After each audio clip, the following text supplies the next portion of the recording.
I'm delighted to be speaking at your conference today. It brings me back really fond memories of being with you in Coventry in 2018. This government is committed to levelling up. You've heard me talk about it. What does it mean? Well, what it means to me is having an education system that works for all, that responds to needs, whatever they may be, hand in hand with the health and care systems, that values all children and young people, that nurtures talent and opens up those precious opportunities. I am committed to achieving these ambitious goals through school reform, the care review, and of course the SEND review. Earlier this month, I committed to publishing the SEND review in the first 3 months of next year. I know there is frustration about the delay to the review, and I am absolutely committed, I give you my word, to getting it published and getting it right. Across government, we have really high aspirations for what we can achieve for children and young people. I am proud to be leading a department that is playing that central role. The pandemic has been difficult for many people, particularly disadvantaged families and those who have children with SEND.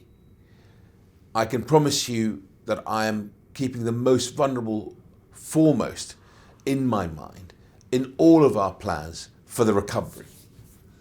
Parent carer forums play such an important role. When I was Children's Minister, many of you will remember, I remember hearing about some of the excellent examples of the work being done around the country, and of course the successes that you've had, and of course the challenges that you face. Coming back as a Secretary of State, I was really pleased that your membership is now more than 100,000. That says a lot about what you stand for, and you have every right to be proud of that. I've worked in government a while now, since you last met me, and of course, even longer as a Member of Parliament, 11 years. I can say honestly that I've really seen a better model for partnership working as the Parent Carer Forums. As the Parent Carer Forums and through the NNPCF, you bring the voice of parents to the table at all levels of government, and you make a real difference. You deserve your place around that table, and you'll always be welcome. I hope you've had a good conference so far and that you enjoy the rest of it. Thank you so much for inviting me back.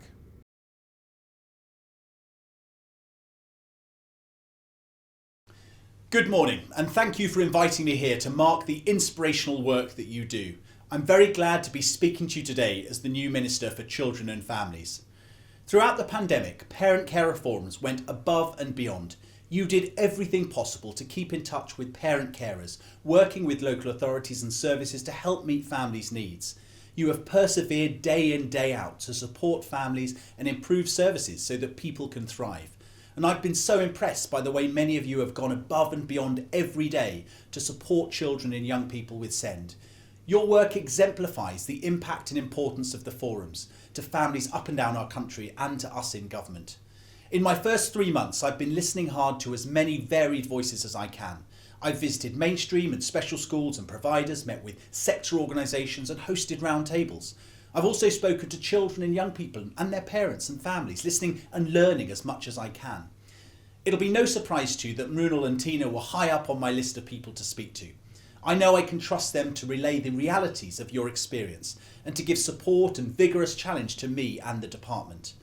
Going forward, I pledge to listen carefully to the lived experience of parents, that I will always speak to you straight, and that I will put you and your children first as we forge a new path forward.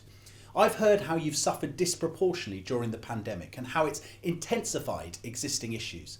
I've heard loud and clear that too few children and young people with SEND maintained access to all their usual support, and in particular therapies, and too many were still waiting to have the full menu of support put back in place.